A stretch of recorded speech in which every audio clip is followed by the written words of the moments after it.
Vamos a hablar hoy día sobre el Tahuantinsuyo, el imperio de los incas.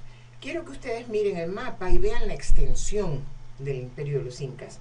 Cubría parte del territorio de lo que hoy día es Chile, Argentina, Bolivia, la totalidad de Bolivia, Perú y lo que hoy es Ecuador. Es decir, es un imperio realmente enorme, aún para, digamos, si se quiere, los criterios de los imperios mundiales, los imperios de nuestra historia mundial. Eh, bueno, ellos tenían este imperio muy bien organizado, funcionaba todo muy bien, habían creado estrategias para tener control sobre todo este territorio, para que funcionen las cosas, para obligar a sus miembros a cumplir con sus obligaciones, y eso es lo que vamos a ver ahora. Bueno, veamos la siguiente imagen. El imperio de los incas tenía una extensión de 2 millones de kilómetros cuadrados, una población aproximada de 10 millones de habitantes. Unos dicen 9 millones, otros dicen 14, pero por ahí va. Con su capital en Cusco, y la expansión imperial se da entre 1450 y 1530, es decir, poco antes de la llegada de los españoles. Antes de eso, pues eran una tribu como cualquier otra que vive ahí cerca de Cusco. Ellos dividieron su imperio en 4 suyos para efectos de organización, de control, de gobierno, etc. El Chinchasuyu al norte, lo que hoy es Ecuador; el Antisuyu hacia el este, lo que sería la ceja de montaña hacia la Amazonía; el Kuntisuyu hacia la costa peruana; y el Collasuyu hacia Bolivia y el sur. De esta manera, pues ellos, además de eso, obviamente, además de esta división cuatripartita, tenían también la división dual, es decir, el imperio estaba dividido en la mitad de arriba y la mitad de abajo, como hemos visto anteriormente, que es una división dual típica de los Andes. Bueno, el origen de los incas. Los incas, pues supuestamente lo que sabemos es que se originaron en el valle del río Guantanay, y como les digo, 100 años antes de la llegada de los españoles, posiblemente eran una tribu como muchos otros grupos étnicos que viven ahí. Ellos estaban peleando siempre con los chancas. Los chancas estaban asentados en lo que hoy es Cusco, ¿no? Pero digamos, en estas continuas guerras, los incas derrotan a los chancas y empiezan a expandirse. Aquí podemos ver la expansión que hizo, por ejemplo, el primero de ellos, Pachacútec, el primero que empezó a formar el imperio. Bueno, no se expandió mucho, pero de ahí tenemos a Tupac Yupanqui, que se fue hacia el norte del Perú y sur de Ecuador. Tenemos después a Pachacútec y Tupac Yupanqui, que van hacia el sur, es decir, lo que sería pues parte de Bolivia y lo que sería Chile y Argentina, ¿no? Y finalmente Huayna Capac, que es el que llega hasta Ecuador y, según este mapa, hasta el sur de Colombia, ¿no? Ellos, obviamente, como imperio, en su proceso de formación van a tener un mito de origen. Tienen que de alguna manera justificar sus conquistas, ¿no? Se dicen hijos del sol, que es una deidad.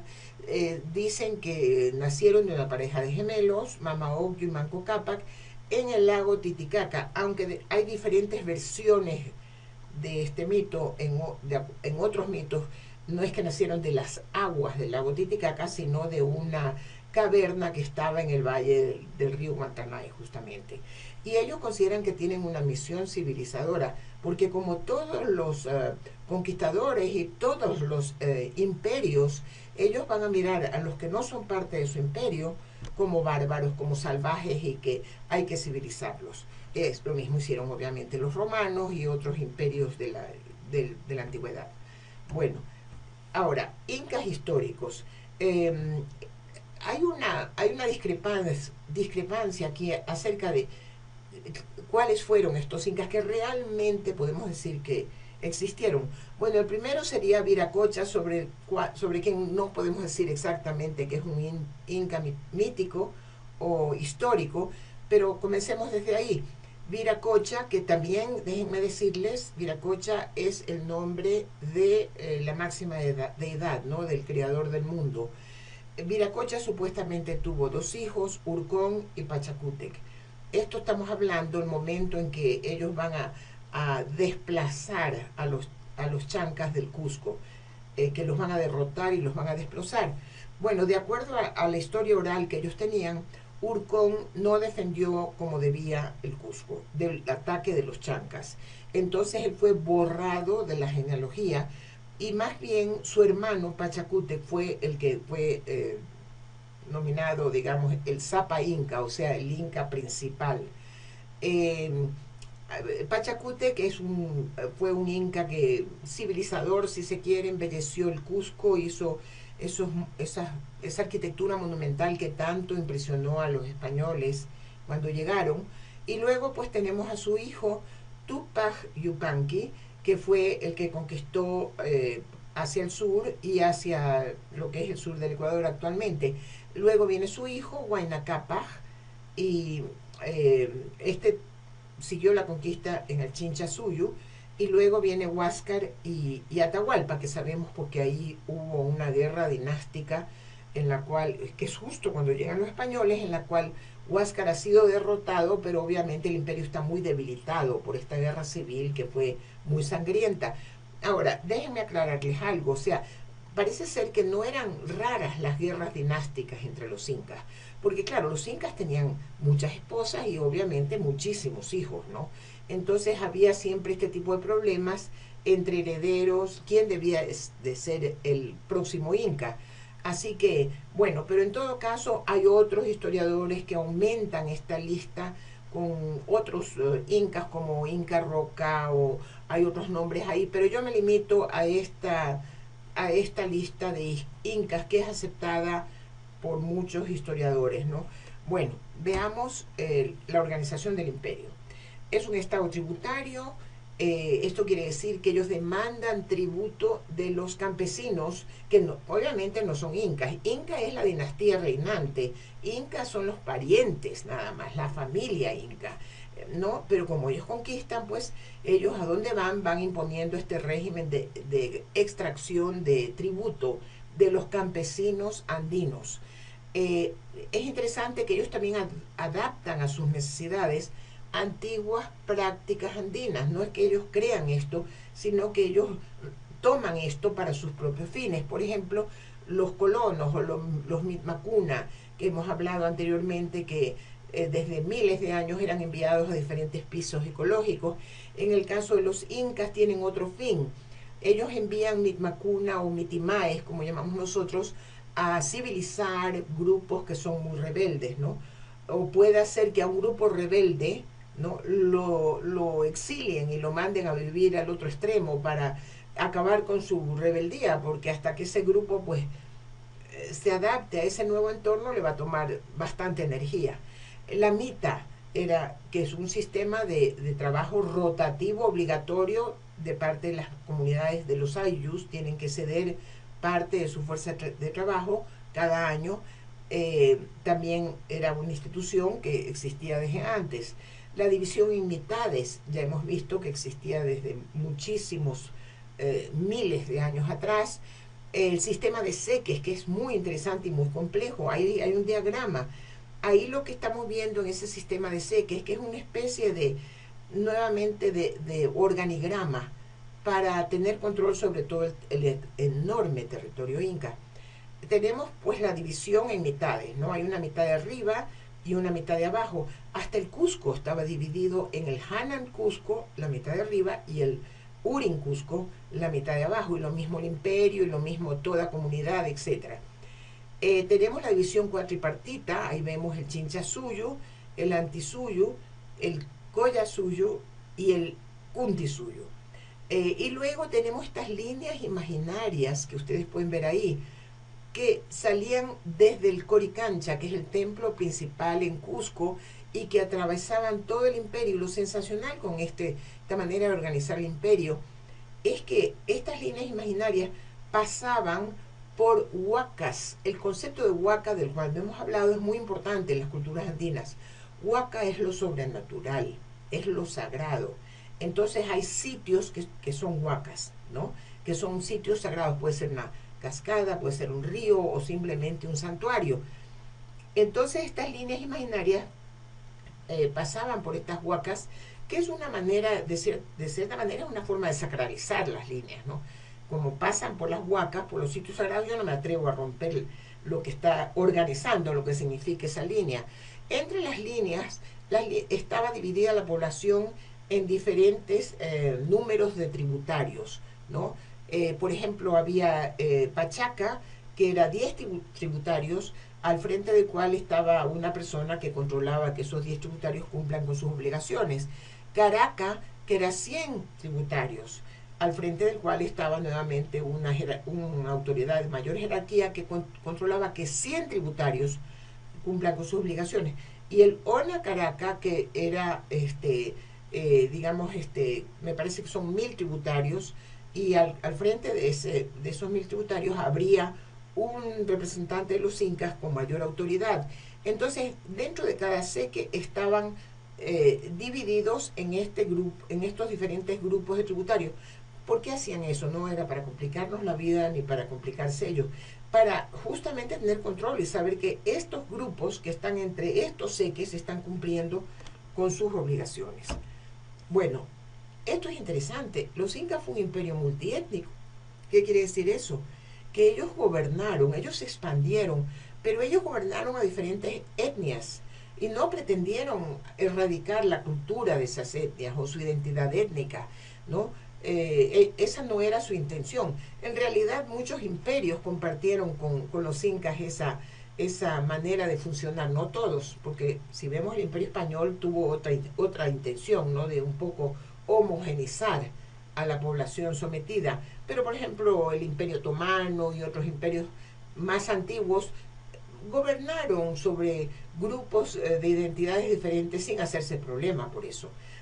Bueno, los, los incas, por ejemplo, toleraban las religiones locales. Ellos decían sigan con sus dioses, pero tienen que también adorar a nuestros dioses, nuestro panteón de dioses, el cual principalmente era el culto al sol. También, por ejemplo, ellos respetaron los idiomas. El quichua, en realidad, que era el idioma de los incas, el quichua, no se expandió bajo el imperio. Más bien, los historiadores coinciden en que quienes extendieron el Cusco, el Quichua por toda esta región de los Andes, fueron los españoles, porque obligaron a las poblaciones a aprender quichua, porque los sacerdotes, los misioneros no podían aprender las 20 lenguas que tal vez existían en esta región. Era más fácil para ellos aprender quichua y enseñar la doctrina en quichua. Entonces, junto con el quichua habrían muchos otros idiomas en el imperio de los incas, el aymara, por ejemplo, y muchos más, ¿no? Ahora, la estructura agraria también es interesante. Los incas dividían la propiedad de la tierra en tres partes, ¿no? La una era destinada al culto del sol, eso quiere decir que lo que se extraía de ese territorio, por ejemplo, si se trataba de que tenían llamas y que iban a esquilmar las llamas y producir lana de llama, eso era para enviar al Cusco o para hacerlo tejer localmente, pero toda esta producción del terreno que pertenecía al sol era para el culto religioso, ¿no? Es decir, que era para mantener a los sacerdotes, a las mamacunas, que eran como decir las que vivían en monasterios, etcétera, etcétera, y para la dignidad, digamos así, de sus ritos y de sus cultos religiosos, ¿no? La otra parte era para el Inca, y asimismo todo lo que se extraía de ahí, que podían ser, qué sé yo, papas, dependiendo de en qué parte estaba localizada esa tierra, o textiles o lo que sea, también iba al Cusco o iba a los depósitos o tambos para guardar ahí como suministros. Pero eso pertenecía al Inca. La verdad es que el Inca tenía muchos gastos porque en Cusco vivían los herederos de los antiguos incas, las panacas reales, y entonces había que mantenerlas y mantenerlas con dignidad, ¿no? Exigían, pues, obviamente exigían tener un cierto boato, una cierta elegancia, y todo eso demandaba, era costoso.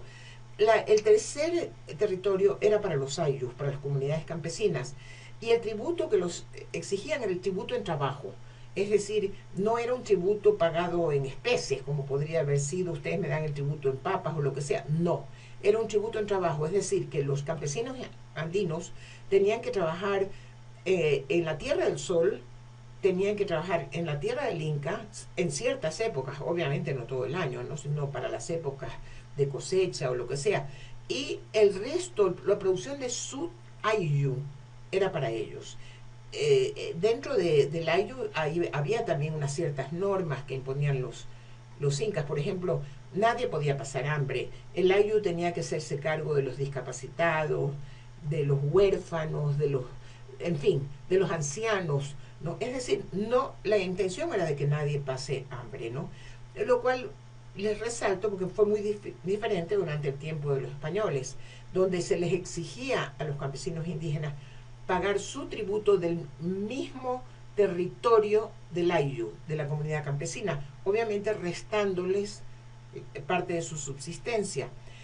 Utilizaron la reciprocidad para sus propios fines, o sea, como es un valor andino tan antiguo, lo que ellos van a hacer, por ejemplo, ellos conquistan, ellos van a decir, estas tierras ahora son del Inca, pero como el Inca quiere tener reciprocidad con ustedes, ustedes le van a trabajar al Inca, van a pagar su tributo en trabajo y en reciprocidad el Inca les da la tierra, ¿no? Esa es un poco la idea.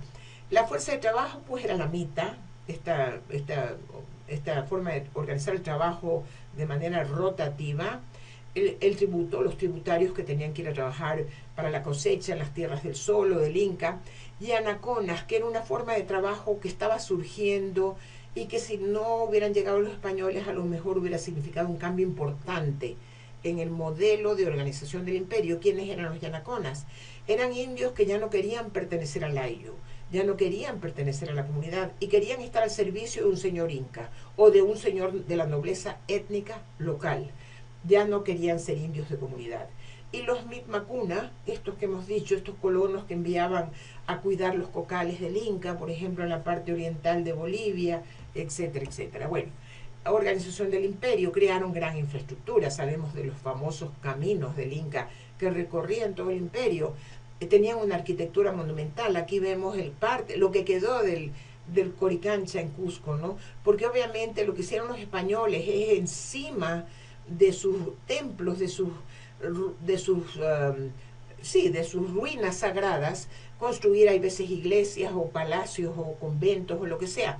Aquí podemos ver parte de la arquitectura inca, ¿no? Que sorprende hasta ahora porque las piedras eran de talmente, ¿cómo se dice?, talladas, que no requerían cemento para, para estar juntas y han subsistido a pesar de los terribles terremotos que suceden en estos sitios.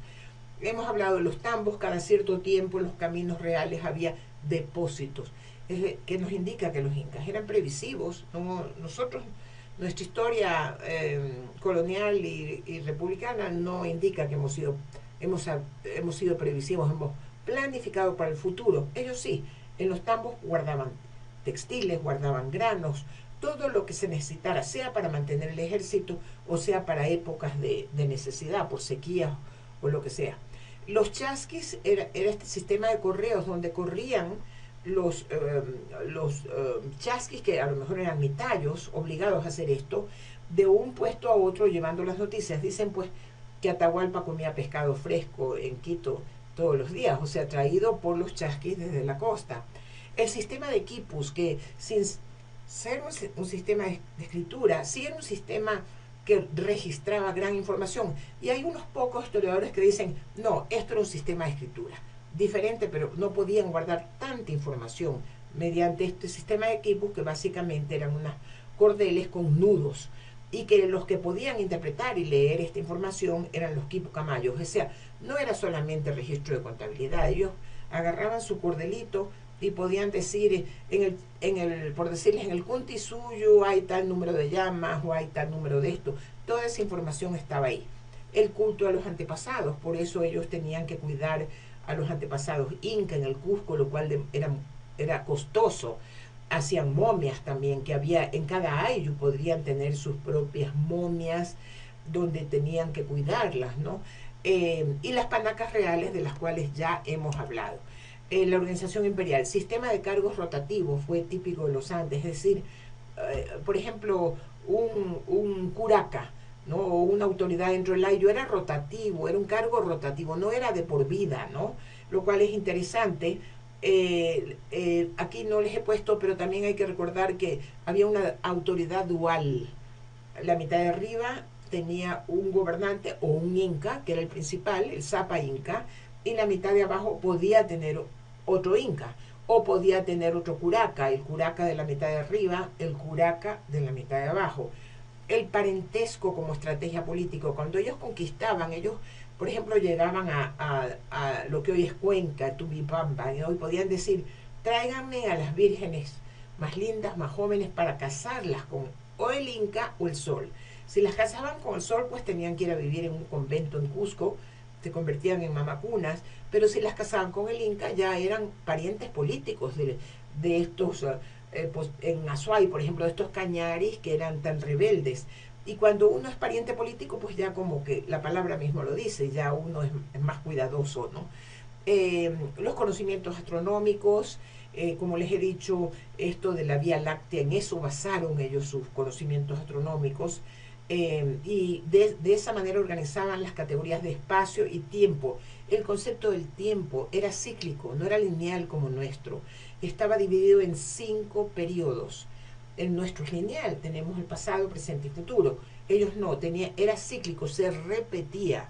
Esos 5 periodos de tiempo se repetían, pero no era que se repetían igualitos al anterior. O sea, es como una espiral, ¿no? Que se repite, pero no es exactamente igual al anterior. Pachacútec era el 5.º periodo, y Pachacútec es interesante que lleva el nombre de uno de los incas.